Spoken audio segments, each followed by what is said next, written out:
rapi dan bersih. Oh, aktor ini menginginkan kelas rapi dan bersih. Berarti kalau kelas kita buat kesepakatan sama-sama, kalau menginginkan rapi dan bersih kelas itu, apa yang harus kita lakukan? Apa yang harus kita yakini?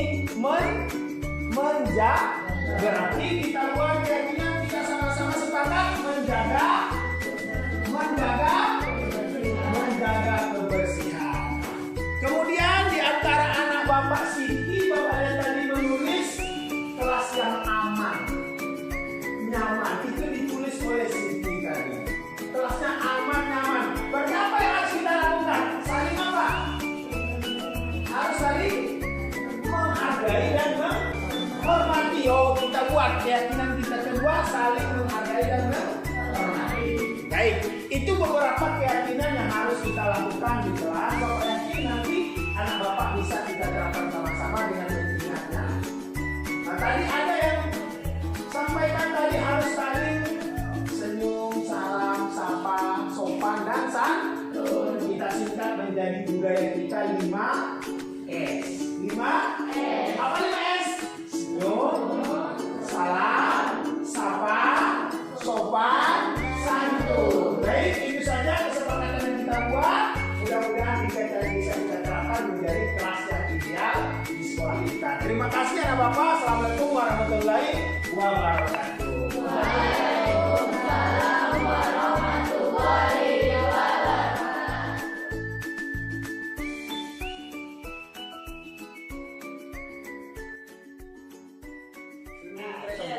Bismillahirrahmanirrahim. Assalamualaikum warahmatullahi wabarakatuh. Selamat siang kawan-kawan semuanya. Bersyukur kita kepada Allah Subhanahu wa taala pada siang hari ini kita bisa sama-sama kembali duduk bersama di ruangan majelis yang sangat kita banggakan dan kita muliakan ini, di mana di tempat ini kita bisa sama-sama bertukar pikiran, berkeluh kesah, sampai mulai dari hal yang terkecil sampai yang terbesar, semua kita bersama-sama memadukan satu ide, satu kata untuk meningkatkan profesionalisme kinerja kita.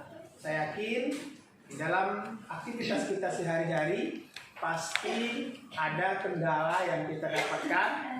Di ruangan inilah kita sama-sama berkolaborasi, sama-sama bertukar pikiran antara satu dengan yang lainnya. Mudah-mudahan tentu ruangan kita ini dapat menjadi saksi nantinya bagi kita ketika di yaumul mahsyar kita kembali kepada Allah Subhanahu wa taala, bahwasanya kita pernah berbuat yang terbaik untuk generasi kita di masa yang akan datang, terutama tentu anak keturunan kita. Salam dan salam tak lupa kita kirimkan kepada Rasulullah Muhammad sallallahu alaihi wasallam. Allahumma shalli ala sayyidina Muhammad wa ala ali sayyidina Muhammad. Yang saya hormati Ibu Kepala Sekolah, Ibu Rohani SPD SD, dan juga yang saya hormati Bapak, Ibu, rekan-rekan majelis guru yang berbahagia, di mana pada kesempatan kali ini memberikan saya sedikit waktu untuk menyampaikan materi terkait dengan aksi nyata atau program guru penggerak yang saya ikuti beberapa bulan ini. Aksi ini bertujuan tentu, kegiatan ini bertujuan adalah bukan untuk menjadi seorang yang terbaik di antara teman-teman semua. Tetapi aksi yang akan disampaikan ini adalah sebagai bentuk tanggung jawab saya dalam menerima ilmu yang diberikan oleh pemerintah melalui program guru penggerak tersebut. Saya sampaikan kepada kawan-kawan. Walaupun banyak sedikitnya, saya yakin kawan-kawan sudah paham dan mengerti dalam melaksanakannya tentunya. Namun tentu sebagai manusia kita tidak ada salahnya dalam melaksanakan suatu aktivitas, dalam mendapatkan suatu ilmu, berbagi itu indah. Karena ilmu yang diberikan, ilmu yang diajarkan itu akan bertambah. Al-ilmu bila amalin, ilmu yang tidak diamalkan, kasajarin bila samalin, seperti pohon yang tidak berbuah. Jadi oleh karenanya saya ingin yang saya dapatkan memiliki buah, sehingga nantinya tentu di ruangan yang saya sampaikan ini kita bisa berkolaborasi bersama. Baik Bapak Ibu yang saya banggakan, saya masuk kepada aksi nyata saya pada hari ini melalui yang pertama adalah pendidikan. Pendidikan. Apa sih konsep pendidikan kita? Pendidikan itu adalah menurut Ki Hajar Dewantara, nanti aja. Menurut Ki Hajar Dewantara, nanti. Bahwasanya pendidikan itu adalah proses menuntun semua kodrat yang dimiliki oleh anak. Itu pendidikan. Yaitu menuntun kodrat yang sudah dimiliki anak. Ini udah pernah saya sampaikan. Ki Hajar Dewantara menyampaikan bahwasanya pendidik seorang guru itu bagaikan seorang petani. Petani, kita ini bagaikan petani. Tugas petani adalah menyiapkan lahan. Bagaimana biar tumbuh, berkembang, bibit yang kita punya ini dengan baik. Sehebat apapun bibit yang kita punya, kalau petaninya tidak pintar dalam mengelola, dalam memanfaatkan agar benih ini tumbuh, nggak akan tumbuh secara maksimal. Maka tugas seorang guru adalah tentu bagaimana menumbuhkan bibit ini supaya unggul. Sekalipun bibit ini tidak unggul. Karena kalau misalkan padi, pengalaman saya sebagai anak petani, ketika kita mau menyemai, tidaklah semua dipilih padinya. Ada yang tumbuh, ada yang tidak. Tapi para petani berusaha bagaimana biar tumbuh maksimal. Maka tugas kita sebagai guru menurut Ki Hajar Dewantara adalah laksana petani. Yaitu hanya menyiapkan. Semua anak itu sudah memiliki kodrat, memiliki kemampuan dalam menyampaikan ataupun dalam mewujudkan mimpinya. Kemudian Ki Hajar Dewantara juga menyampaikan bahwasanya anak itu, guru itu tugasnya adalah menuntun. Menuntun artinya di sini sama dengan seorang ayah misalkan. Seorang ayah kalau dia memiliki anak, apakah anak itu ketika ingin berjalan kita ajarkan atau kita tuntun? Kita tuntun kan? Nggak bisa diajar, nggak bisa seorang ayah mengajar. Gini caranya berjalan, nggak akan bisa. Tapi menuntun. Tugas kita seorang guru menuntun, bukan mengajarkan anak. Menuntun apa? Menuntun segala kodrat yang ada pada diri anak tersebut. Rekan-rekan yang saya banggakan, ada beberapa hal yang ingin saya sampaikan pada kesempatan kali ini terkait aksi nyata ini. Yaitu pertama,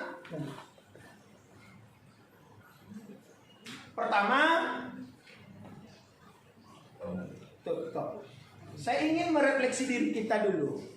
Yaitu murid seperti apa sih yang kita inginkan sebenarnya? Sebagai seorang guru kita menginginkan murid itu seperti apa? Oke. Kalau menurut Putri ngajar nih. Murid itu yang Putri inginkan seperti apa? Bu Putri. Murid yang bisa menanggapi apa yang kita sampaikan. Murid yang mengerti paham. Jadi itu tuntutan Bu Putri dalam kelas. Yang penting materi yang disampaikan anak ini paham, mengerti. Gitu ya. Baik. Tergantung paradigma kita bersama. Yang lain, silakan Kak Budi. Kalau saya, walaupun dia kita tahu kan nakal, pada saat belajar tuh tolonglah dia mendengarkan. Kita tahu dia nakal, nah, tapi pada saat kita menjelaskan, kita mengasih tahu ke dia waktu mata pelajaran itu, tolonglah dia mendengarkan, jangan dia dirinya dulu. Nah, itu. Oke, terima kasih. Berarti dalam tanda kutip murid tertentu saja yang Kak Budi harapkan perkembangannya, tidak secara keseluruhan kan, berarti yang individu saja. Berarti kita yang memandang adalah bagaimana anak ini berperilaku baik kan gitu. Bagaimana biar memiliki perilaku positif. Oke, motivasi ini apa yang menjadi motivasi kita, keinginan kita, murid kita, itulah yang kita lakukan dalam kelas. Sebenarnya itu. Masing-masing kita berbeda motivasinya ke dalam kelas, mewujudkan murid itu, mimpi kita murid kita itu seperti apa. Lanjut. Yang kedua, kelas tertib apa yang kita dambakan. Apakah kelas yang seperti sekarang kita laksanakan? Kreatif apa sih yang kita inginkan? Anak kreatif. Kreatif. Iya kan? Akhlak mulia. Kelas yang nyaman. Kelas yang nyaman. Ya, kelas yang nyaman. Oke, alhamdulillah. Terus yang terakhir, menurut kita apa pengaruh ruang kelas terhadap hasil belajar? Ada tak? Ada. Sejauh mana pengaruh ruang kelas yang kita bentuk terhadap hasil belajar anak? Berarti 30% ya. Baik. Berpengaruh berarti kelas harus didesain senyaman mungkin sehingga menciptakan keinginan anak. Berarti kawan-kawan sudah melaksanakan tujuan pemerintah, yaitu bagaimana anak itu merdeka dalam belajar. Kan gitu. Merdeka dalam masker nanti setelah pandemi hilang. Yang sekarang adalah merdeka belajar dulu. Bagaimana menciptakan suasana merdeka belajar. Nah, inilah hari ini kawan-kawan yang akan kita gali melalui pertemuan yang singkat ini. Pemerintah mencanangkan ada 5 profil pelajar Pancasila. Nanti akan saya sampaikan bagaimana mewujudkannya. Ya, profil pelajar Pancasila ya. Baik, kawan-kawan yang saya banggakan.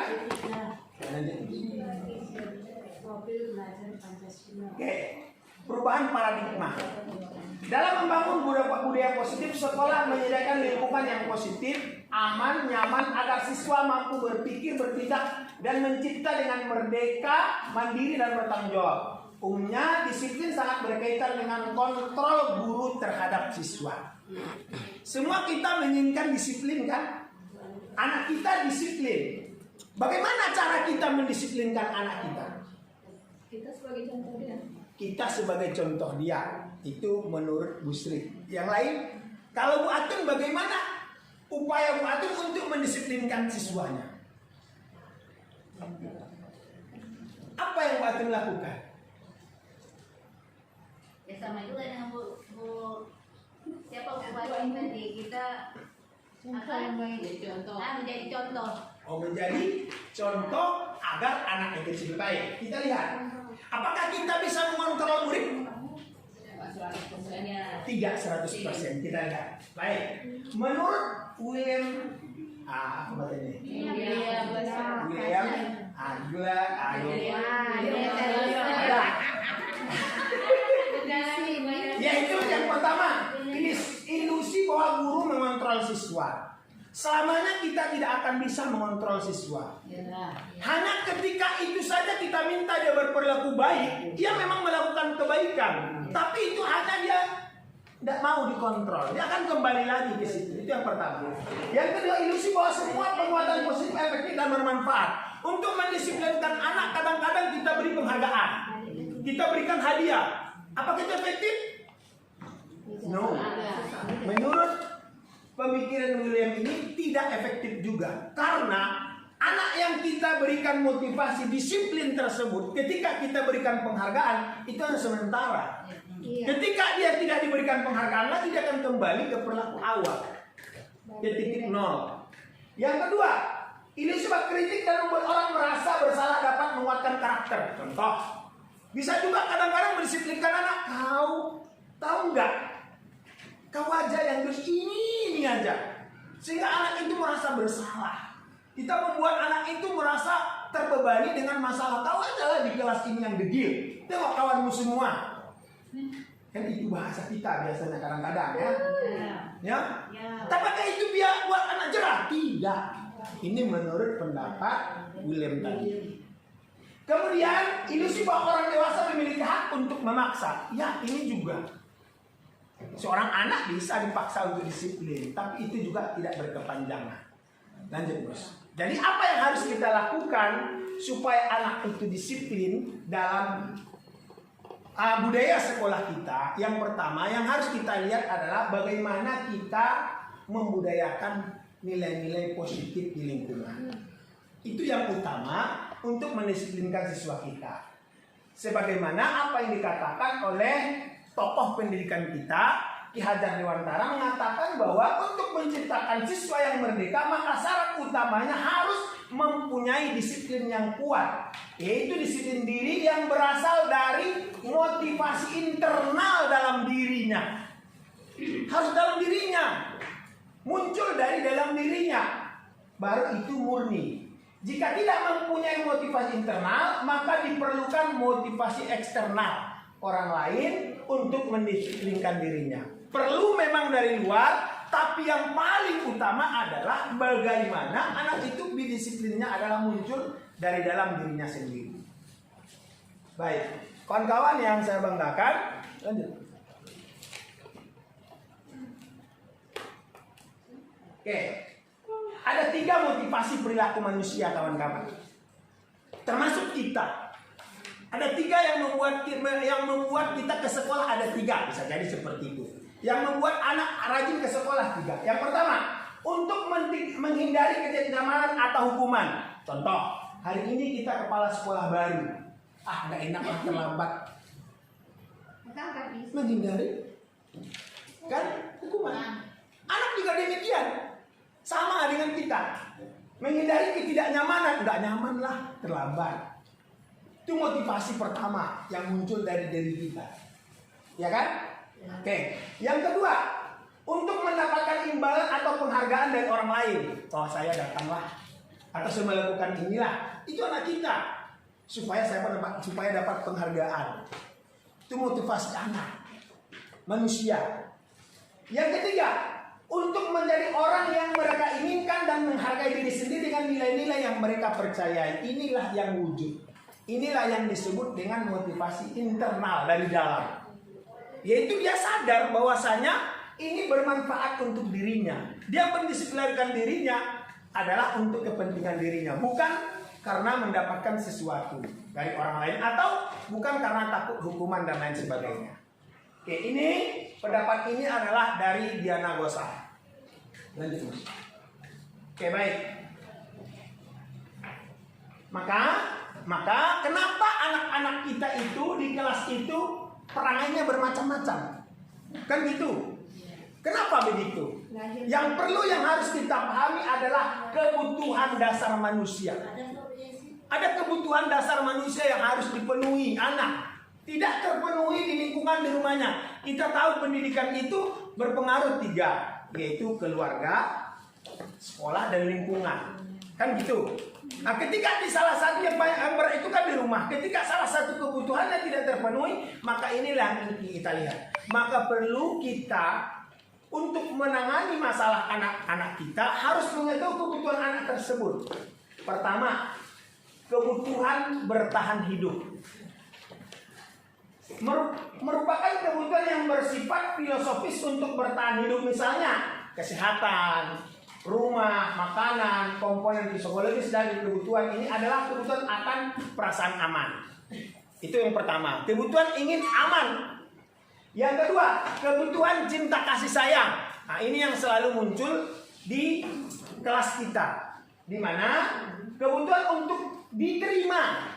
Siswa yang biasanya kebutuhan kasih sayang ini akan mempunyai kebutuhan cinta kasih sayang yang tinggi. Biasanya ciri-cirinya ingin disukai, diterima oleh lingkungannya, akrab dengan orang tuanya. Biasanya belajar bila suka dengan gurunya, menganggap penting teman sebaya, dan suka belajar kelompok. Itu ciri-ciri manusia yang kebutuhan cinta dan kasih sayang. Yang kedua, kebutuhan penguasaan. Kebutuhan penguasaan di sini adalah kebutuhan penguasaan atas kemampuan. Ciri-cirinya, siswa yang mempunyai kebutuhan pengakuan yang tinggi biasanya akan selalu ingin menjadi pemimpin. Kelas itu kan kadang-kadang banyak yang menjadi pemimpin ya Pak Iwan ya. Saya Pak, apalagi kelas 1 ya Pak Iwan. Ya. Suka mengamati sebelum mencoba hal baru. Kemudian apalagi merasa kecewa jika melakukan kesalahan. Ini kebutuhan dasar. Rapi, sistematik, dan selalu ingin mencapai yang terbaik. Kemudian kebutuhan ketiga adalah kebutuhan kebebasan. Ciri-ciri anak ini selalu ingin mengganggu kawannya dan lain sebagainya. Dia ingin bebas. Dia nggak dapat di rumah maka ia luangkan. Kebutuhan akan pilihan siswa yang mempunyai kebutuhan kebacaan yang tinggi menginginkan pilihan perlu banyak bergerak. Makanya dikeliling terus. Ini jangan sampai kita hambat. Ya kan? Saat ini corona. Tapi itulah tugas kita. Tugas kita sebagai seorang guru tentu mengarahkan pergerakannya tersebut biar menjadi karakter, biar menjadi apa namanya ya, menjadi pembelajaran bagi dia. Apa yang ia lakukan itu dapat bermanfaat untuk dirinya. Ya kan? Misalkan kalau dia suka bergerak, kita tidak misalkan serta-merta kau jalan aja kerja kau kan enggak.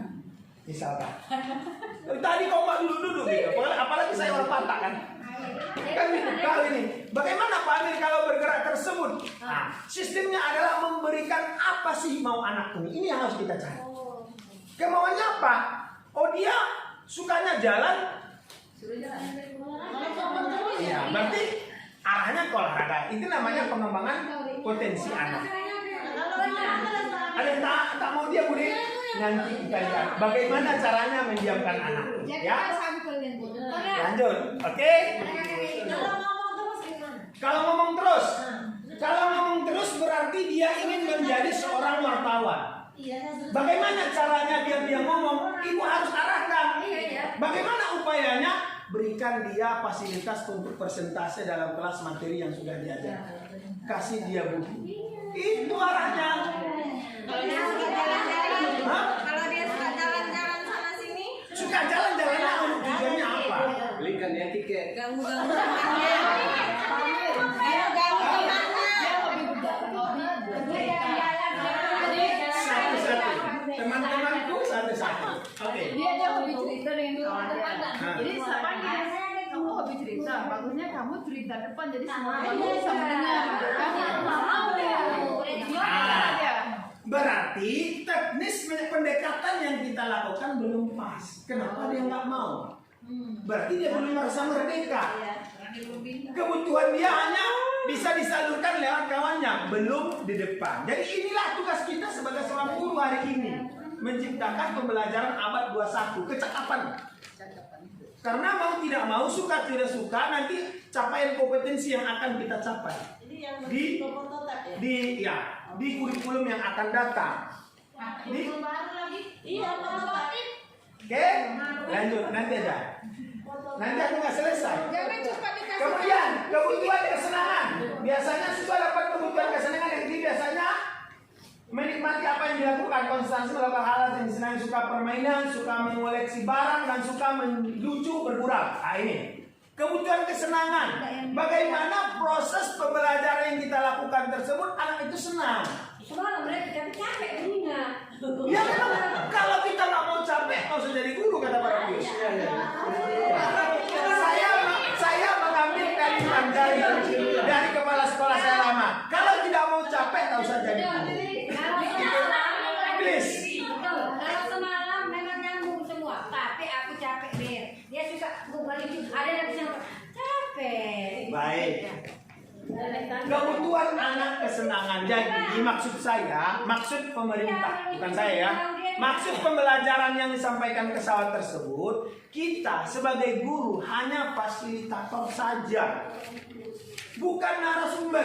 Seperti saat ini, satu-satunya informasi kan dari saya. Itu tak pembelajaran, betul. Ya, yang benar adalah bagaimana anak beraktivitas, berkreativitas, sehingga menjadi tuntas. Kalau kita kan masih secara klasikal dan kita masih terfokus dalam kelas, oke lah, saya batasin sekarang pandemi. Tapi pandemi juga bukan berarti menghambat kita untuk berkreativitas, kan gitu. Ya kan? Dalam kelas misalkan, saya mengajak kawan-kawan, sistem yang kurang adalah salah satunya kolaborasi. Anak kita kurang berkolaborasi. Ego yang dipentingkan. Padahal ini mestinya harus kita pangkas pelan-pelan. Bagaimana dia bisa menerima temannya? Bagaimana bersosialisasi? Bagaimana ia bisa mengajarkan kawannya? Kayak tadi ada temannya yang nggak mau bisa diam, berarti dia udah paham materi. Ini kan bisa kita manfaatkan seperti pembelajaran kita dulu belajar teman sebaya, tutor sebaya. Saya suruh kawannya ngajarin. Kalau sudah selesai ajarin Mantap. gitu. Itu mengembangkan potensi yang ia miliki. Jangan sampai malah dia yang kita marahi dalam tanda kutip begitu. Kalau anaknya yang diam aja, Kenapa anak itu diam saja? Kan gitu. Anak yang diam saja berarti dia belum merasa merdeka, belum nyaman di kelasnya. Inilah tugas kita untuk mencari apa yang membuat dia diam. Kan gitu. Lanjut Mas. Diam saja pun dia kalau dia Tapi kalau dia terlalu aktif, Nah, kalau orang yang tukang jeli, dia kena nggak bisa nulis. Maka kawan-kawanku yang baik hati, ketika kita mendapatkan masalah, apa yang harus kita lakukan? Bukan menjas anak ini salah, itu salah, bukan. Ada restitusi. Ya, ada restitusi yang harus kita lakukan menyelesaikan anak, biar jangan sampai dia minder, nggak mau lagi melakukan trauma. Kan gitu. Apa itu restitusi? Menurut dosen, restitusi merupakan proses menciptakan posisi bagi siswa untuk memperbaiki kesalahan mereka sehingga mereka bisa kembali kepada kelompoknya dengan karakter yang lebih kuat. Bukan berarti anak setelah kita marah malah dia malu dengan temannya, tak mau bekerja lagi, bahkan tak mau sekolah lagi. Kan gitu. Tak mau melakukan apa-apa gitu setelah kita memarahinya. Restitusi dapat membantu siswa menjadi lebih mempunyai tujuan. Itu tujuannya, disiplin positif dan memulihkan dirinya ketika berbuat kesalahan. Restitusi menguntungkan korban dan si pembuat salah. Oke, ciri-ciri restitusi yang baik ya bagaimana dalam menyelesaikan masalah? Yang pertama, restitusi bukan menebus kesalahan, tetapi untuk belajar dari kesalahan. Itu yang pertama. Ketika kita menangani satu kasus, kita lakukanlah restitusi ini. Yang kedua, restitusi memperbaiki hubungan, bukan merusak hubungan. Ada yang salah satu di antara kita misalkan bermasalah atau anak kita, memperbaiki hubungan, bukan malah menyalahkan gitu. Harus tahu salahnya ini, harus tunjukkan gitu. Tidak. Restitusi tidak seperti demikian. Yang ketiga, restitusi adalah tawaran, bukan paksaan. Ditawarkan. Bukan kita paksa, kau harus begini mestinya. Kalau kita kan, misalkan dia mencuri, mana boleh mencuri itu? Mencuri itu berdosa, kau mau masuk neraka? Seperti itu. Selama ini kan itu yang saya lakukan. Saya termasuk ya. Kemudian restitusi menuntut untuk melihat ke dalam dirinya. Melihat dirinya yang kita arahkan ketika anak bermasalah. Kemudian restitusi mencari kebutuhan dasar yang mendasari tindakan. Nah, restitusi diri adalah cara yang terbaik. Restitusi fokus pada karakter bukan tindakan. Kemudian restitusi menguatkan, dan terakhir restitusi mengembalikan siswa yang berbuat salah pada kelompoknya. Ada lingkaran 3 segi itu, maknanya adalah begini. Lanjut. Segitiga berbagi menjadi 3 sisi, yaitu sisi menstabilkan identitas. Itu dulu. Ketika anak bermasalah, kita stabilkan identitasnya dulu, harga dirinya, sekalipun dia salah. Karena manusia nggak ada yang sempurna. Semua pasti memiliki kelemahan. Semua memiliki kesalahan. Maka ketika kita menghadapi masalah anak, ini dia, stabilkan dulu masalahnya. Bagaimana caranya? Sisi ini merupakan bagian dasar dari segitiga yang bertujuan untuk mengubah identitas arah dari yang gagal karena melakukan kesalahan menjadi orang yang sukses. Contoh kalimat yang dapat digunakan kepada anak ketika melakukan kesalahan adalah yaitu ini. Berbuat salah itu tidak apa-apa. Itu kalimat yang harus keluar dari mulut kita. Tapi ada lanjutannya. Ya, berbuat salah itu tidak apa-apa. Kan gitu. Yang kedua, tidak ada manusia yang sempurna. Itu menstabilkan sehingga dia tidak terbebani dengan kesalahannya. Kan gitu. Yang ketiga, kita bisa menyelesaikannya.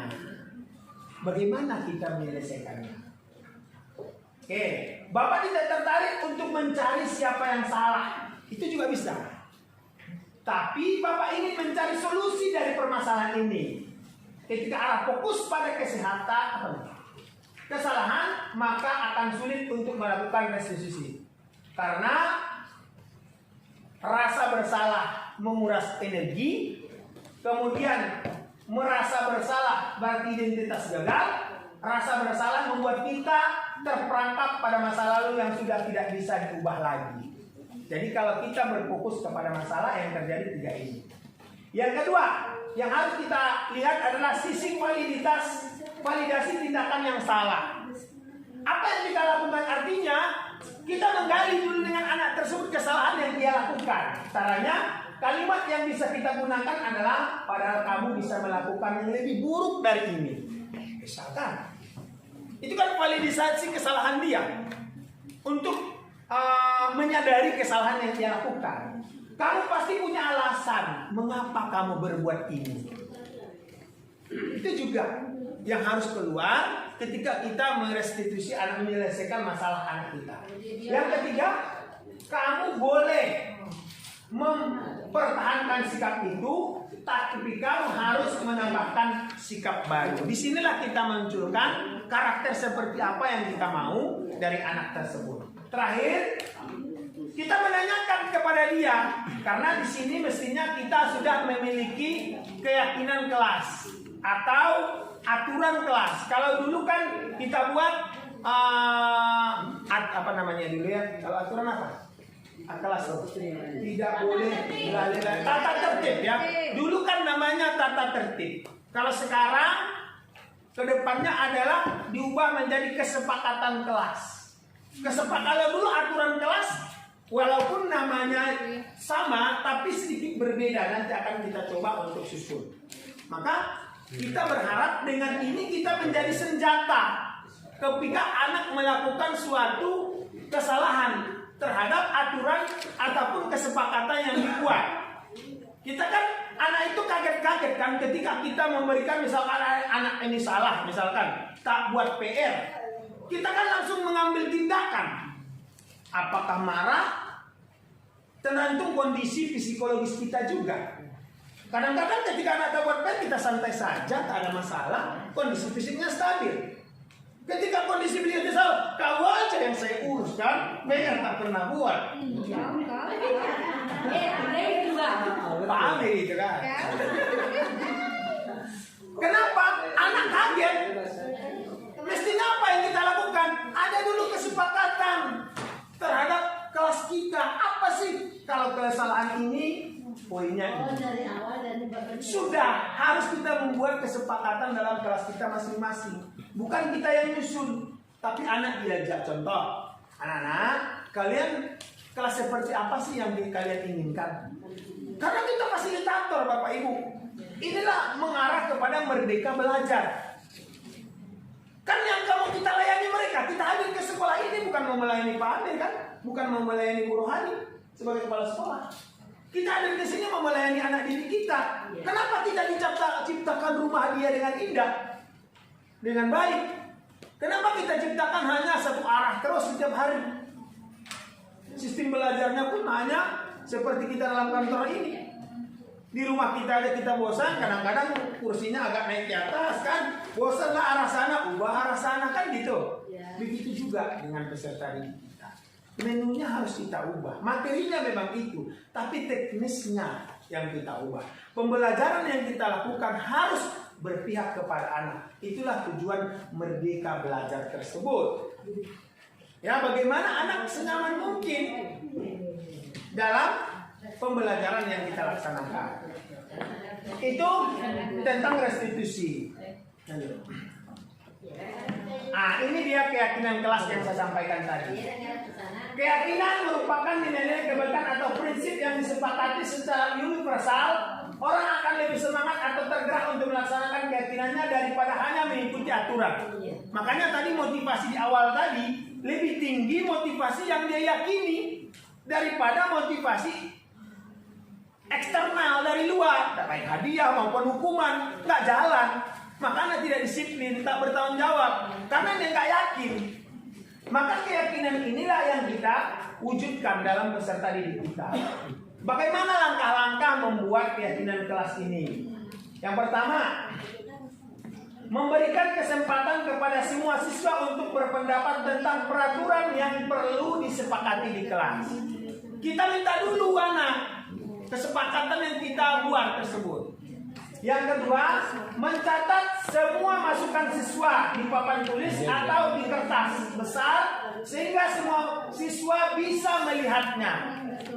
Harus diberikan sosialisasi yang baik. Sehingga ketika anak misalkan melakukan kesalahan seperti tadi, kita melakukan restitusi, kita tinggal tanya, kira-kira keyakinan mana yang Ananda langgar?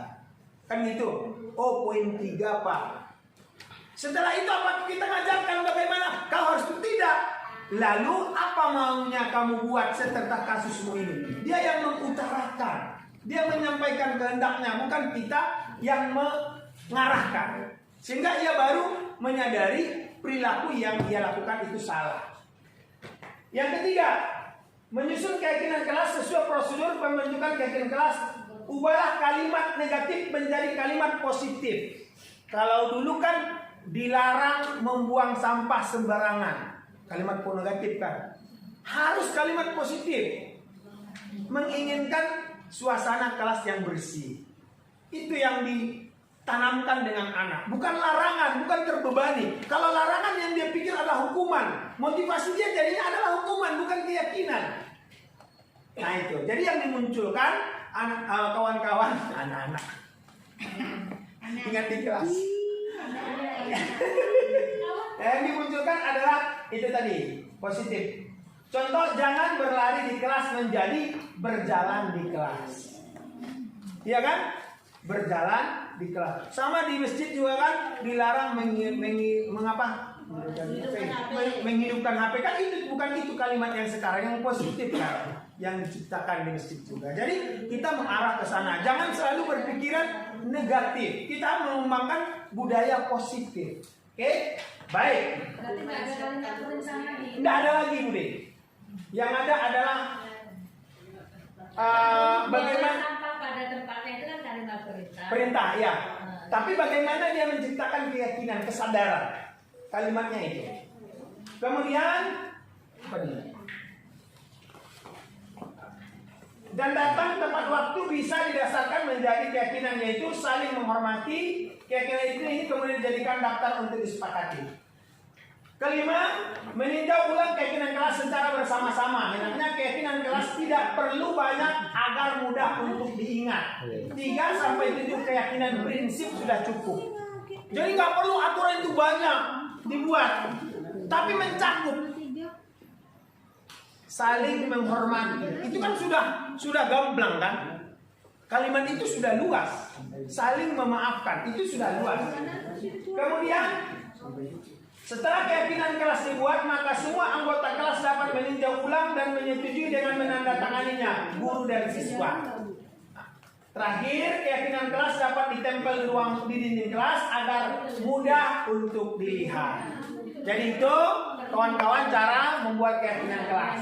Contohnya keyakinan kelas 1 yang dibuat ya, contoh, setiap anggota kelas perlu belajar. Berarti kan dia, oh berarti saya perlu belajar. Kan itu yang tertanam dalam diri dia. Dia datang mau belajar. Sehingga dia ketika nggak mau Bu. Kemarin kan kita sedang buatkan kesepakatan bahwasanya ke sekolah mau ngapain. Oke? Mau ditanyakan di kelas itu anaknya nggak ngerti, mau ditanya apa nggak ngerti, cuma datang ke sekolah duduk rapi, nggak mau ngapa-ngapain, nggak mau nulis karena ngomongnya juga macam masih anak kecil gitu kan. Jadi ditanya Bung, ini cucu gitu kan, maunya apa? Dia mengeleng terus, nulis Bung mengeleng terus, itu apa mau dia makan? Oke, baik. Mungkin anak tersebut harus punya tindak lanjut yang lebih spesifik mungkin, yaitu mungkin kita harus juga berkolaborasi dengan orang tua, kan gitu. Bisa saja kita memanggil orang tua bagaimana supaya menyelesaikan apa sih masalah anak ini. Kadang-kadang dia diam kan karena ada masalah atau karena ada ada penyakit. Kan gitu. Kalau ketika dia ada penyakit, tentu ya kita sarankan bagaimana hubungan kita meninjau ini dengan orang tua tersebut. Sudah dipanggil, sudah ditanya. Memang dia punya step dulu kan yang tinggi. Cuma dia mau sama guru lesnya aja di rumah gitu. Jadi kalau sama guru lesnya dia mau nulis. Karena dia sendiri yang hidupnya sendiri. Tapi dengan berteman rame dia nggak mau lihat kanan kiri. Diam aja. Baik. Ini kasus yang berat, kan gitu. Kamu aja gitu. Jadi kembali lagi tadi, bagaimana upaya kita mencari apa masalah anak. Berarti kan kita belum ketemu apa yang diinginkannya. Jangan sampai kita muncul kebosanan karena dia belum mengutarakan, belum pas, belum dapat apa yang dia mau. Kemudian setiap anggota kelas perlu senang. Nah itu kan mencakup itu kan, berarti dia menyadari setiap kelas ini harus senang. Yang terbayang di pikirannya berarti tak boleh mengganggu kan?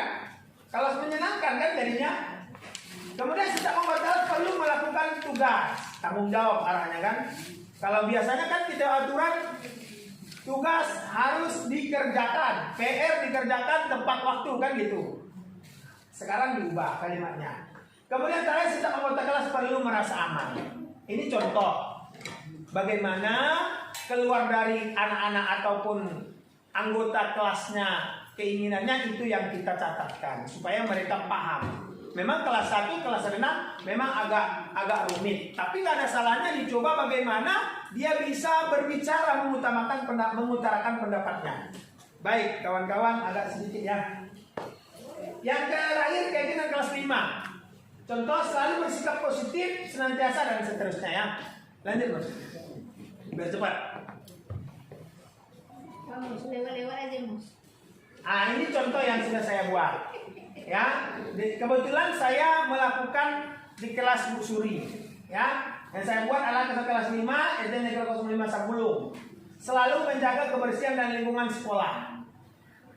Nah, itu yang pertama.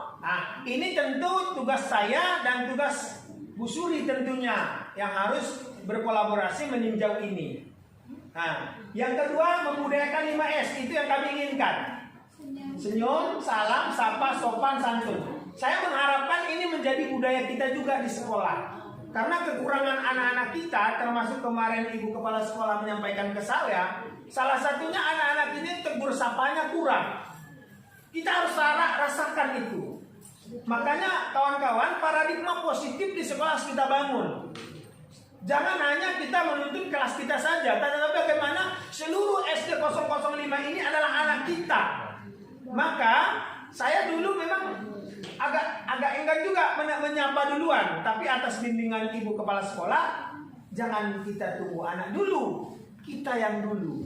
Maka saya coba dulu. Saya jujur maaf, awal pandemi saya merasakan tidak ada sama sekali tegur sapa anak. Saya di kelas 6 karena saya di kelas tinggi, kelas 6 kelas 5 yang saya tekan untuk menyapa.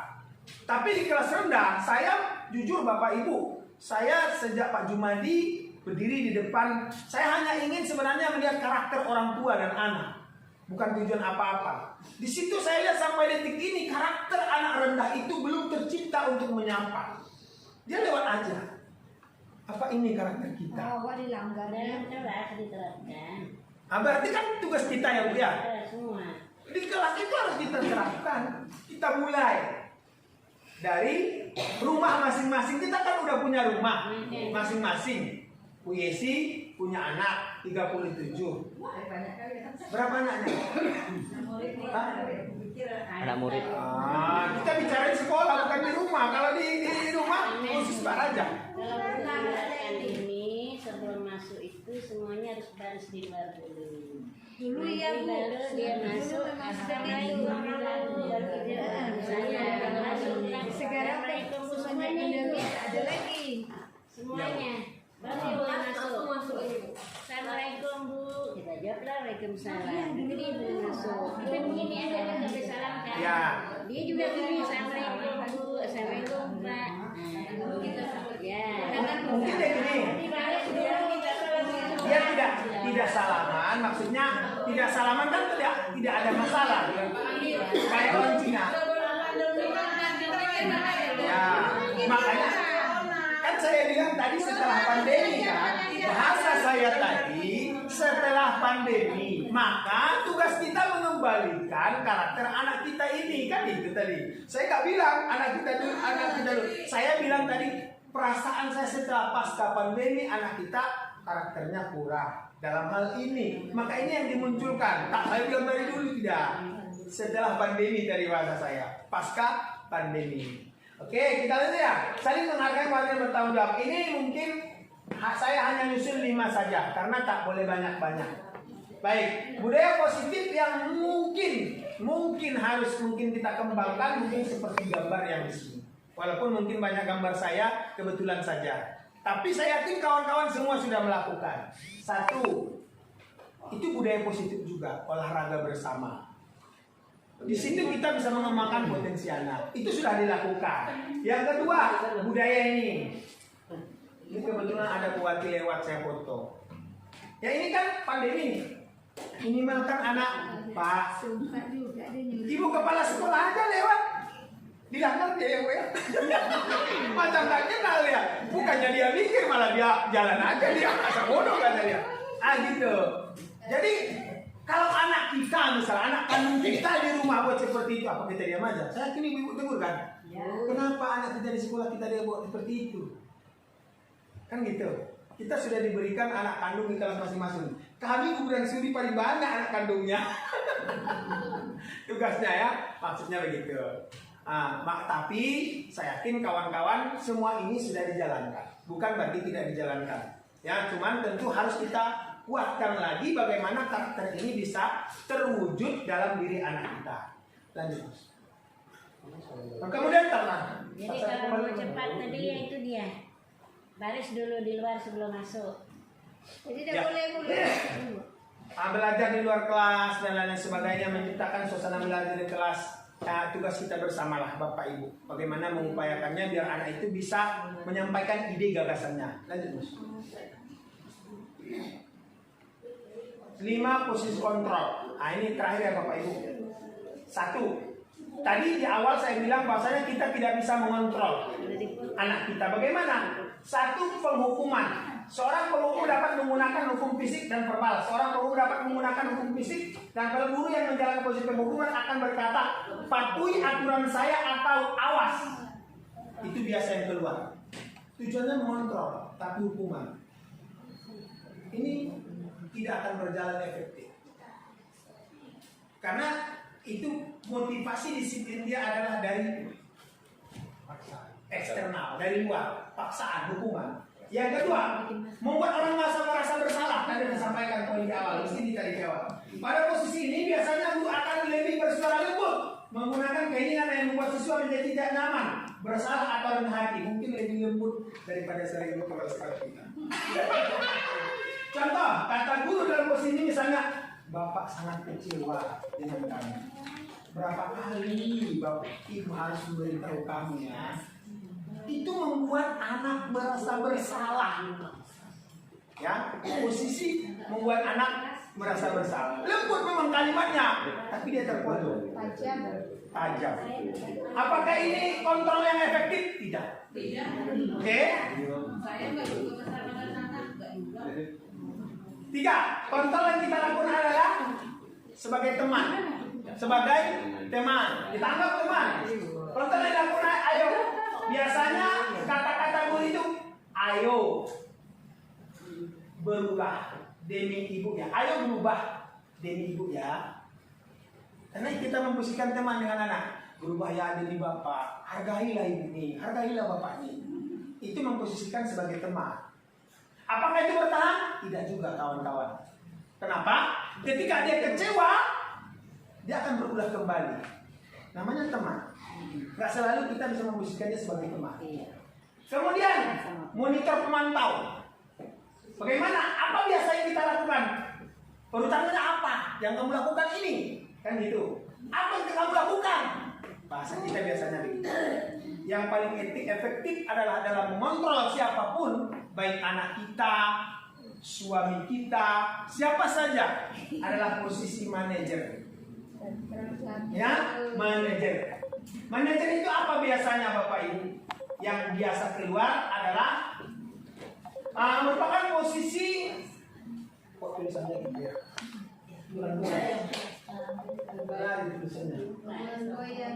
Merupakan posisi mentor di mana guru berbuat bersama dengan murid, mengajak siswa mempertanggungjawabkan perlakuannya, melakukan siswa menemukan solusi atas permasalahannya sendiri. Artinya begini, kalau manajer itu dia menyuruh untuk mencari akar permasalahan sendiri, menyelesaikannya bagaimana, diserahkan kepada anak tersebut, sehingga ia menyadari, kembali lagi kepada keyakinan kelas tadi. Contoh kata-kata manajer adalah apa yang kita yakini. Dari yang kamu buat itu apa sih yang kamu yakini, perbuatan yang bagusnya, itu kira-kira.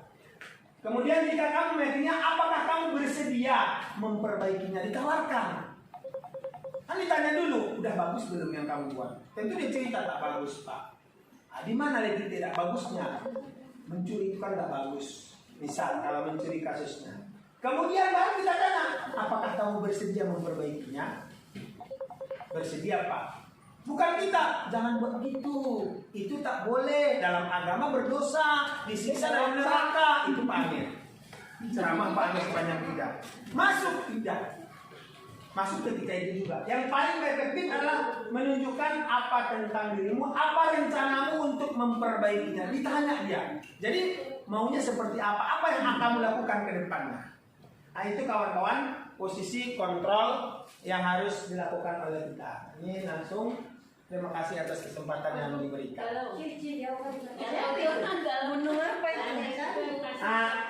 Terakhir kawan-kawan, saya sampaikan kepada Ibu, kemarin saya sudah sampaikan ini. Saya berharap kawan-kawan tentunya sama-sama kita mewujudkan mimpi untuk memajukan sekolah kita, ya, untuk memperbaiki karakter anak-anak kita.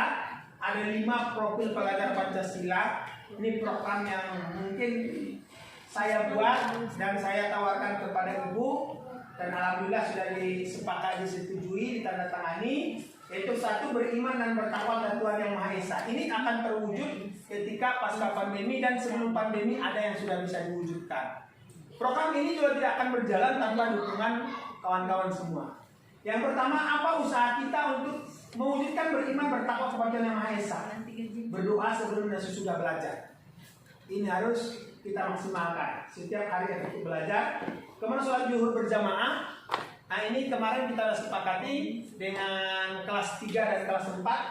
Karena saat ini yang hadir kelas 3 dan kelas 4. Sholat duha ini ketika nanti sudah efektif.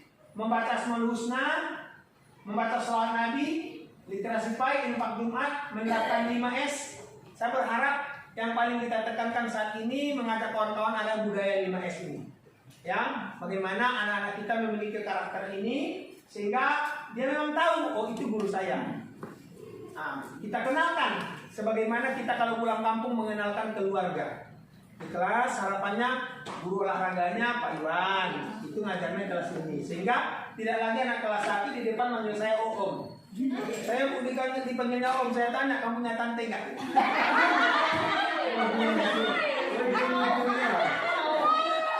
Saya tanya memang punya tante nggak lah, gitu. Karena dia manggil Om kan. Assalamualaikum Om katanya. Lewat ya Om kan, anak ini. Jadi dia. Kemudian berkebijakan global. Berkebijakan global ini artinya adalah mewujudkan bagaimana anak-anak kita mampu untuk menerima budaya orang lain tanpa mengubah jati dirinya, bisa menyaring budaya. Apa yang harus kita kenalkan? Mengenalkan berbagai suku di Indonesia. Ini tugas mungkin kawan-kawan. Nah, guru penggerak ini yang paling dominan ini adalah guru kelas. Yang paling mantap gitu, karena mengelola kelas langsung. Kalau saya makanya agak sedikit gak goyang, saya bingung memerintah kelas yang mana gitu. Tuntutannya kan kelas.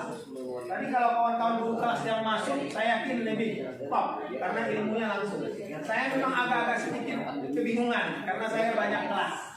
Kemudian mengenalkan lagu daerah. Mungkin kalau saya menyarankan izin Bu, kalau misalkan kadang-kadang kan waktu itu terlalu cepat. Kita sudah habis pembelajaran, waktu masih ada. Kebanyakan saya lihat, maaf, kalau saya lihat kebanyakan kita gunakan untuk tiket bagus memang. Tapi SD dulu. Mau pulang itu 5 menit mau pulang lah, Bu daerah lah, Bu Haji. Sama-sama bersorak-sorak sehingga anak bisa apa namanya? Iya, press dia kembali, mempreskan kembali. Saya cepatkan ya.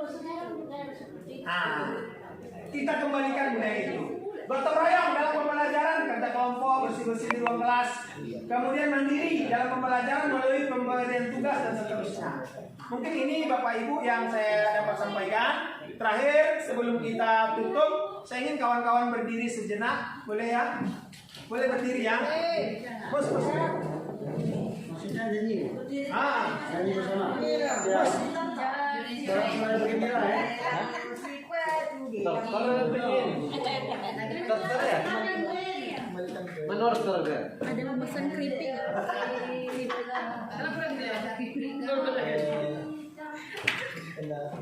Oke baik kawan-kawan, sebagai motivasi bagi kita saya ajak untuk bernyanyi. Ya, minta tolong dikeluarkan suaranya. Ya Pak Iwan ya? Siap. Ya. Lagunya lagu Nek Mai.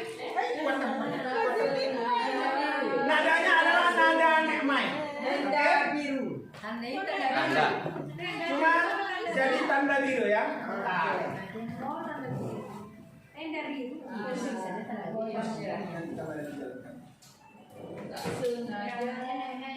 Lewat depan kelasmu, kulihat berserah. Sampah pun gitu ya. Oke baik. Oke, kita nyanyi ya Bapak Ibu ya. Refresh sebelum pulang. Ya, refresh sebelum pulang. Tahu kan nyanyinya ya? Walaupun suaranya masih kurang kencang.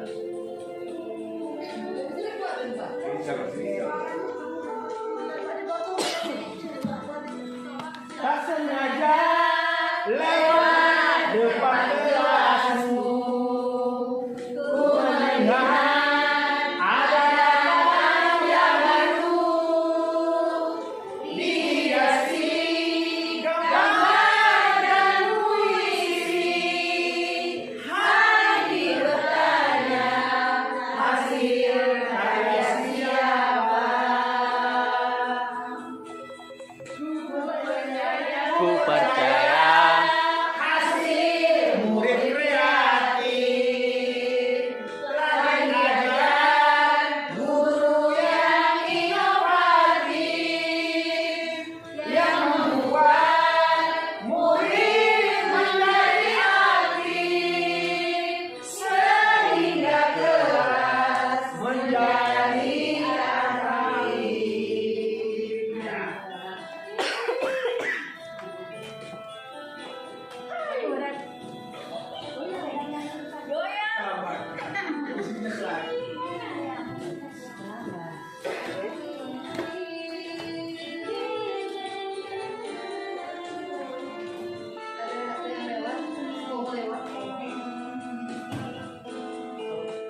Oke. Tuh, dua, ga. Tanpa menunggu perintah dari atasan, Kau kau coba ide tanpa menjadi beban. Tanpa bicara, kau buat murid ceria. Kau buat kelas agar jadi semangat. kau yang itu sepenuh hati untuk membangun generasi nanti. Oke, terima kasih untuk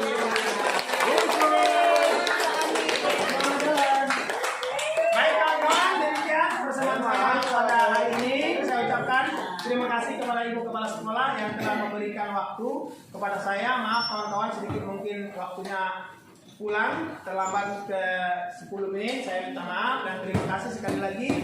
Mudah-mudahan apa yang saya sampaikan paparkan bisa mendapatkan manfaat untuk kita semuanya. Satu lagi tentu mari kita ubah diri kita, jangan menunggu orang lain yang ubah kita. Innallaha, sesungguhnya Allah tidak akan merubah satu kaum kalau dia tidak mengubah dirinya sendiri. Demikian dari saya. Terima kasih Bu. Assalamualaikum warahmatullahi wabarakatuh. Alhamdulillahirabbil alamin wa salatu wassalamu ala asyrofil anbiya'i wal mursalin wa ala alihi washabihi ajmain. Rabbi shrah li sadri wa yassir li amri wa hlul 'uqdatam min lisani yafqahu qawli amma ba'd. Yang sama-sama kita hormati beliau Ibu Kasih Pakis, Ibu Evi, yang saya hormati Ibu pengawas kita yang dari awal sampai saat ini tidak meninggalkan kita di ruangan ini. Dan juga yang saya hormati rekan-rekan KKG, ketua kecamatan, serta peserta pelatihan yang berbahagia. Kita awali dengan ucapan dengan bacaan basmalah. Baik, Bapak Ibu masih semangat? Masih semangat? Saya mau tes. Tepuk semangat.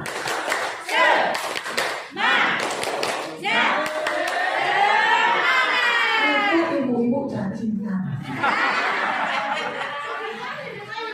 Iya kan loyo ya. Kalau bapak-bapak semangat karena dia baru dapat energi. Ya, coba. Karena bapak-bapak ini dia baru dapat energi ya. Jadi tepuk semangat itu Bapak Ibu. Kalau saya di kelas seperti ini. Tepuk semangat, pom ini ya contoh. Iya. Tepuk semangat. Semangat. Kalau kitanya saja tepuk, ayo anak-anak, kita sekarang tepuk semangat. Dan tepuk semangat. Maka muncullah anaknya.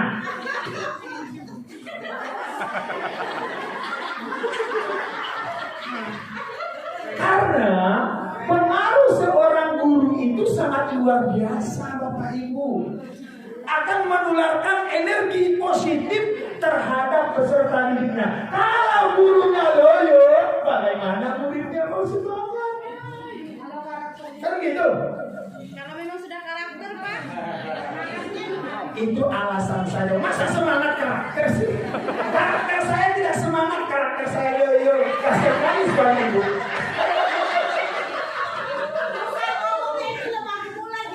Bisa juga. Semangat itu bukan berdasarkan suara Bapak Ibu. Semangat itu bukan. Oke, saya boleh tepuk semangat. Baik. Kan ada juga siswa itu yang seperti agak kebeti-betian gitu, Pak. Jadi kita kan kenal. Ya jangan pula kita. Oke, ketika ibu menemukan murid, nah ini pembelajaran nih. Ini saya kepenilaian kan, saya bebas mau kemana-mana. Hebat orang moderator saya. Ketika ibu menemukan murid ibu yang kebeti-betian, saya mau nanya apa tindakan ibu?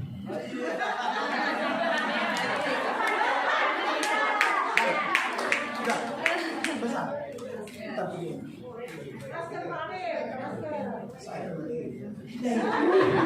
Menanggapi pertanyaan yang disampaikan oleh Bapak Amir, kami dari SD Al-Barkah Sagulung, Pak Amir, sesuai yang sudah kami temuin anak-anak, baik mungkin itu di SMP maupun di SD, adalah mengarahkan sesuai dengan karakternya. Untuk mungkin pada saat itu meskipun kadang membuat teman-temannya ketawa, mengarahkan sesuai dengan karakternya. Kalau memang dia laki-laki, bahasanya yang agak ke perempuan-perempuanan, keluarkan suaramu yang laki-laki. Gitu. Kalaupun dia yang perempuan seperti suara laki, mana lemah gemulaimu sebagai perempuan. Terima kasih, itu saja Pak.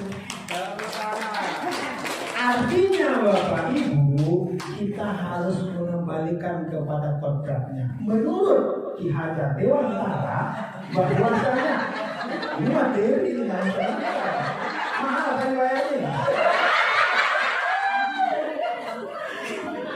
Karena saya lihat dari A sampai Z serius terus ya. Hari ini saya bawa kawan-kawan saya ketawa-ketawa saja. Saya orang yang serius. Saya ingin yang ada. Baik. Menurut Ki Hajar Dewantara bahwasanya tugas seorang guru itu adalah menuntun. Apa Pak Ibu? Menuntun. Tahu menuntun? Anak ibu, saya analogikan, anak ibu ketika dia misalkan belajar berjalan, ibu ajarkan atau ibu tuntun? Tuntun, dipegang. Karena potensi berjalan itu sudah ada pada diri anak, bukan diajarkan. Mampus anak ibu kalau ibu ajarkan. Ayo, apalagi yang sempat emosi, ayo jalan berdiri, kau ini berdiri aja tak bisa. Itu diajarkan, apalagi gurunya sangat-sangat anak-anak emosi seperti saya kan. Apalagi anak tua, Pak. Namanya menuntun kan dipegang tangannya, ayo nangin. Sehingga dia bisa berdiri. Kita berikan apa namanya itu? Berikan apa? Motivasi. Motivasi. Bukan malah kamu ini gak bisa udah 6 tahun loh, gak bisa juga jalan. Sama dengan kita mungkin di kelas. Kalau saya, kau udah kelas 6 gak bisa baca Quran, apa yang kau buat? Anak itu pun gini lah, apalagi yang mau membatalkan. Apakah ini tipe seorang guru agama? Apakah ini tipe seorang agama?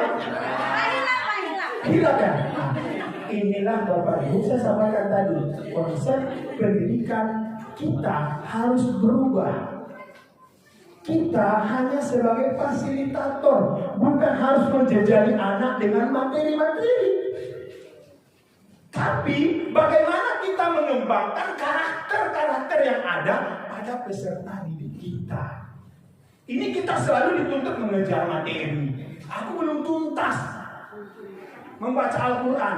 Bagaimana Bapak Ibu menuntaskan Quran surah Al-Maidah kalau tuntutannya membaca, ibu harus paksakan anak itu tak bisa membaca Quran. Maka yang paling pokok saat ini Bapak Ibu, sebagai guru agama, tugas kita yang paling utama adalah pendidikan karakter, di mana kita sendiri mungkin bisa mampu mendeteksi tentang minat dan bakat anak kita. Inilah yang dikembangkan. Jadi jangan terlalu menuntut kurikulum. Itu bergerak. Ya. Tepuk tangan dong. Baik. Profil saya ini, saya orangnya biasa saja. Pendidikan pun itu gelar-gelar saja. Walaupun pendidikan itu gelar, bagi saya bukan menentukan saya memiliki di atas rata-rata dari ibu-ibu. Saya yakin di keuangan ini adalah bapak ibu masih high class di atas saya banget. Cuman kebetulan saja saya diberikan amanah oleh panitia. Terpaksa lah bapak ibu, saya tadi malam tak lembur. Lemburnya lain. Ayo jangan sangka ya. Oke Bapak Ibu, itu profil saya. Nama saya Abdul Mahmudin NST. NST sudah paham, Nasution. Calon guru penggerak angkatan 4 Kota Batam. Mohon doanya. Amin. Semoga guru agama yang mungkin sebanyak 5 orang. Di ruangan ini ada 4 orang. Dihormati saya lupa saya lupa.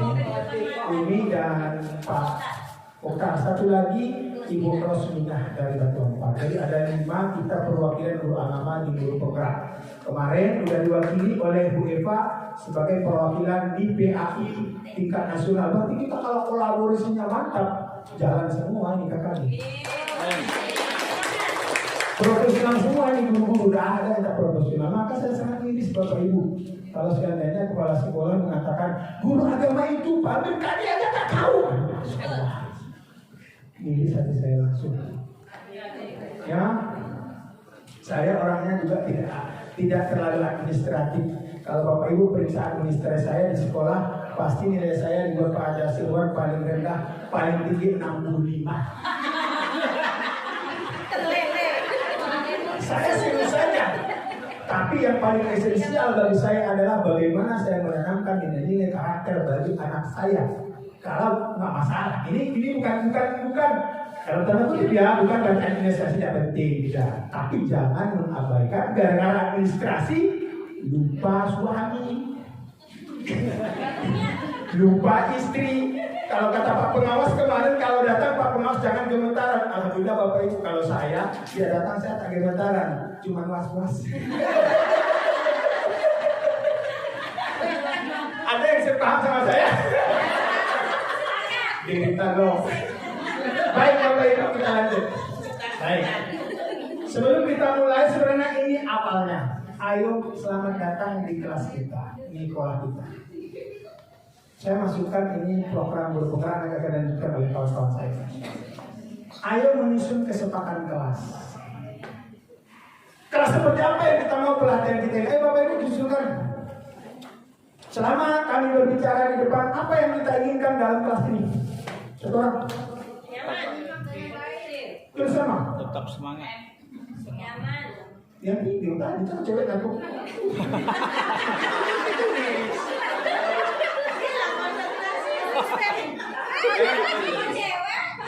Baik, oke, kita lanjut ya. Kita sepakat, nggak usah ditulis sekarang. Lanjut di awal. Yang pertama, kita menginginkan kelas kita ini nyaman. Oke. Yang kedua, bahagia. Oke, apa lagi? Fokus. Apa lagi? Satu ide. Oke. Satu berbicara, yang lain mendengarkan. Ya. Satu berbicara, yang lain mendengarkan. Jangan saya bicara, ibu berbicara. Kemudian apa lagi? HP mohon mati. Silent. Jangan mengangkat HP-nya dulu, terima aja Pak Ane ya. Insya Allah Pak Ane ini ganteng loh. Tapi sudah ada yang punya. Oke. Kita sepakat ya. Ini Bapak Ibu berbicara, yang lain memperhatikan. Kemudian izin, silakan kalau udah keluar silakan, kurang lebih hanya 2 menit. Oke, tepat waktu. Kan disiplin. Baik, kenapa ini saya munculkan Bapak Ibu? Pendidikan pertama yang harus kita lakukan dalam kelas adalah menyusun rambu-rambu. Ingat, dalam menyusun rambu-rambu tersebut jangan ada konotasi nanti sifatnya larangan, nanti akan diterbahkan oleh Pak Moda. Saya itu saja. Lanjut Pak. Slide 3. Next.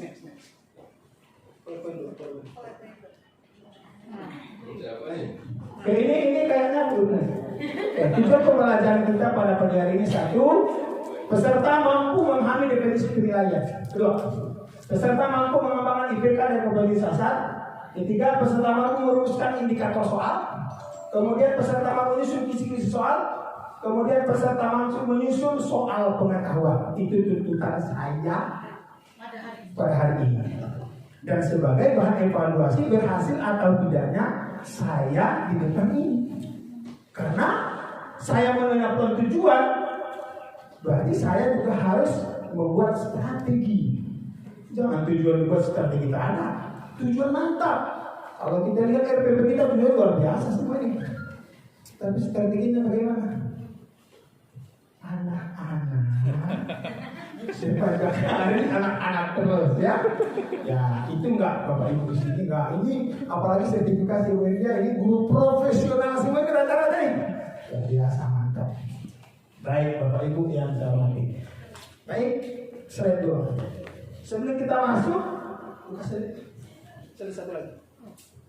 Bapak Ibu, saya minta untuk menyiapkan pena dan bukunya. Mohon ditulis semua ya. Ini narasumber dari Bandung ya, teman-teman.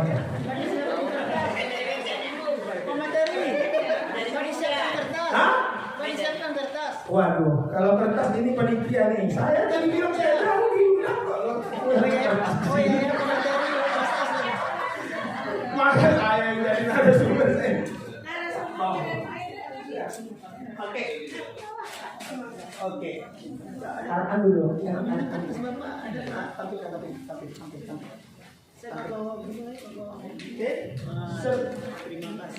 Oke. Kita refleksi diri kita Bapak Ibu. Refleksi diri. Refleksi diri. Pertama, buatlah sebuah gambar yang mencerminkan dirimu. Itu satu tugasnya. Gambar gunung semua. Terserah mau gambar apa saja, tapi itu dirimu, ya, gambaran dirimu. Lanjut, tuliskan hal-hal yang baik dari dirimu. Dan yang ketiga, kekuatan apa yang kamu miliki sebagai seorang guru. Saya kasih waktu 2 menit. 2 menit apa 5 menit? 5 menit ya Bapak Ibu kan. Satu, tugasnya buatkan gambar yang mencerminkan dirimu. Yang kedua, tuliskan hal-hal yang baik terhadap dirimu. Dan yang ketiga, kekuatan apa sih yang kamu miliki sebagai seorang guru? Nah, kekuatannya. Oke, saya sambil minum kopi sama abang saya tante.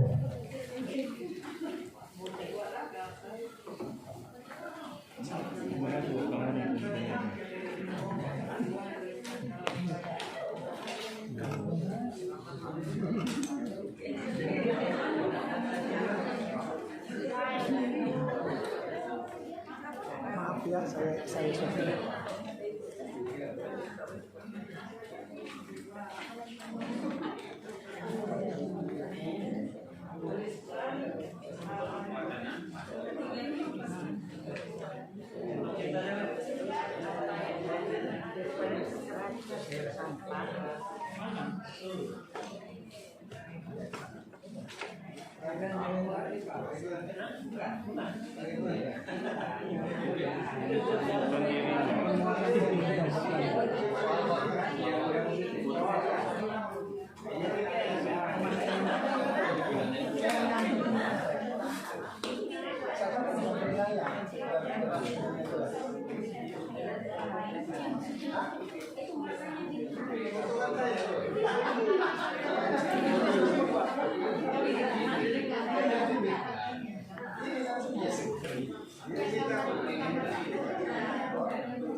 Ya, kalau dapat Bu Umi bantu. Karena ini Bapak Ibu salah satu sebenarnya inilah yang akan dilaksanakan. Saya sudah baca modul dari kawan-kawan yang berangkat, Bu Eva tim ke saya, sama selaras antara program guru penggerak dengan apa yang dilalui oleh Bu Eva. Selaras sebenarnya kalau saya lihat, karena di situ ada juga refleksi diri. Kalau baik dari ibu itu boleh disiplin, ceria, nolong, kekuatan dari diri seorang guru apa kira-kira ibu bapak punya kekuatan. Yang kedua seorang guru itu yang tidak Amer tadi bilang betul, itu boleh diangkat gitu di materi.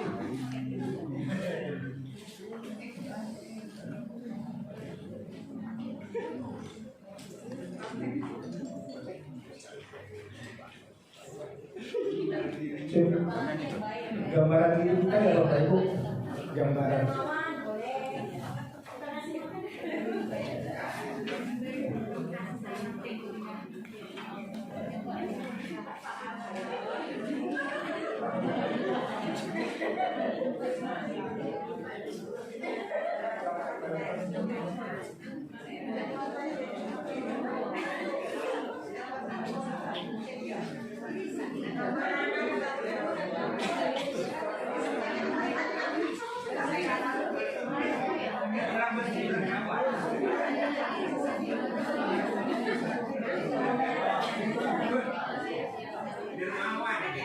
Baik, Bapak Ibu, sudah dibuat gambarnya? Waduh, ayo dong. Masa gambar dirinya nggak tahu kayak apa? Hah? Gambar guru. Oke, kita lanjut ya. Abang ini menggambar guru. Lalu kita tanya motivasi Bapak membuat diri Bapak sebagai seorang guru. Kalau maksud saya dikaitkan dengan profesi saya sebagai guru, apa? Assalamualaikum warahmatullahi wabarakatuh. Kalau Karno itu mengatakan bahwa bekerja seperti di tampilannya. Saya ingin membuat dulu, jangan dicatat dulu lah ya. Jelas nih. Jadi dalam dunia pendidikan itu kita harus membawa prinsip pendidikan kita atau membawa siswa kita yang lebih bagus. Dan kalau itu kan sifatnya kan tepat. Kita aja orang cuma kita aja. Beri aplaus untuk Abang Muka. Baik. Saya sudah menangkap filosofi beliau luar biasa. Kalau diibaratkan seorang burung berarti dia harus bergerak. Burung itu tak berhenti. Guru juga harus bergerak, jangan sampai diam saja. Tepuk tangan untuk Abang kita. Baik Bapak Ibu, terima kasih sudah melakukan project sendiri, sudah menemukan hal yang baik dari diri kita. Ketika kita sudah menemukan hal yang baik itu dalam diri kita, jangan sampai itu hilang. Tetaplah itu pegang, kembangkan, dan tularkan kepada orang lain sehingga jadilah sekolah yang produktif yang memiliki nilai-nilai karakter. Oke Bapak Ibu. Tapi ketika kita tidak menemukan dalam diri kita sisi baik, nah ini yang bahaya. Ya. Kemudian kekuatan apa yang kamu miliki sebagai seorang guru, tentu kita memiliki kekuatan yang berbeda-beda. Kekuatan itulah Bapak Ibu yang selalu kita pupuk. Kalau kita sudah menemukan diri kita, tugas kita juga bagaimana kita merefleksi peserta didik kita setiap selesai dan sebelum pembelajaran. Itu arahnya. Arah pembelajaran kita adalah harus siswa kita mampu untuk merefleksi dirinya. Contoh, kalau materi kita kemarin misalkan surah Al-Maidah ayat 2, wa ta'awanu 'alal birri wat taqwa.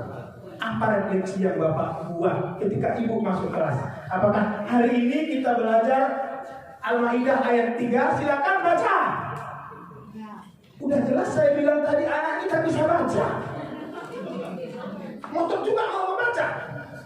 Makanya disinilah kita mengembangkan potensinya. Mungkin potensi dia bisa menulis, mengarang. Jadi apa yang diminta? Bisa anak-anak hari ini kita akan mengajarkan tentang surah Al-Maidah ayat 3 berkenaan pertolongan. Bapak yakin, Ibu yakin, anak-anak Bapak, anak Ibu ini sudah pernah menolong. Ceritakan pertolongan yang pernah kamu lakukan. Bapak kasih waktunya 5 menit. Luar biasa anak kita ke depan.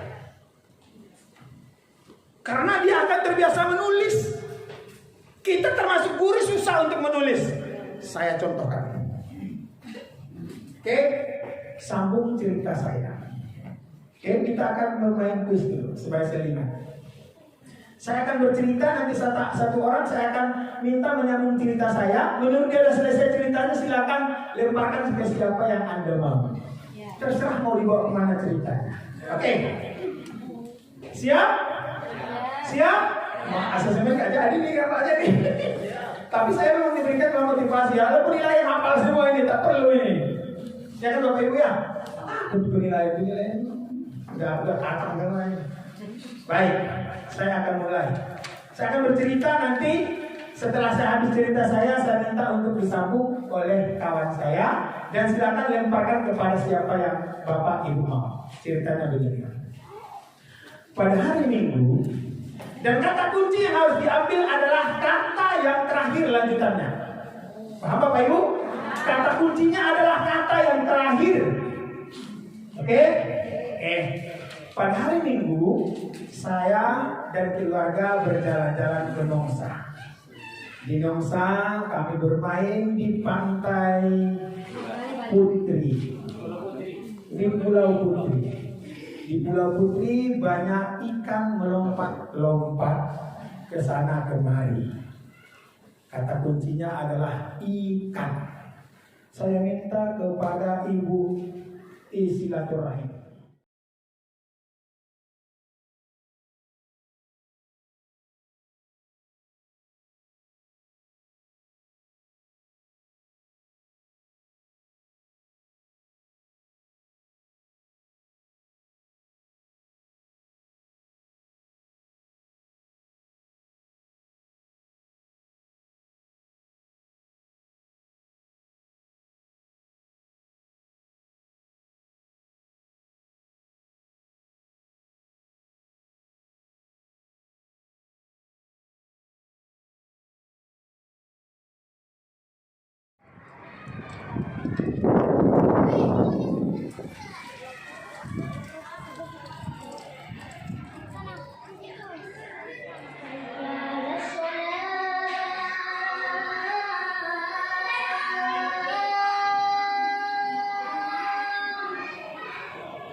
Kalau menurut pendapat saya adanya guru penggerak ini sangat bermanfaat, sangat berkompetensi di wilayah sekolah, khususnya di sekolah SD sekolah negeri 005 Segulung ini, Kecamatan Segulung, Batam. Sangat bermanfaat bagi murid. Murid juga berantusias melaksanakan ini, dan juga gurunya berinovatif dan kreatif dan sangat maju sekali.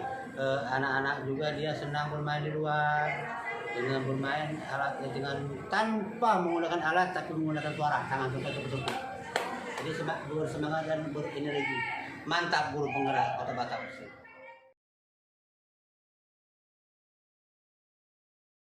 Warahmatullahi wabarakatuh. Nama saya Naufal Billy Riyadi. Saya kelas 5B, nomor absen saya 22. Perasaan saya jika belajar dengan Pak Amir itu sangat menyenangkan dan seru dan gembira, karena bagi saya sendiri Pak Amir itu orangnya asik dan tidak suka marah-marah. Segitu saja dari saya. Wassalamualaikum warahmatullahi wabarakatuh.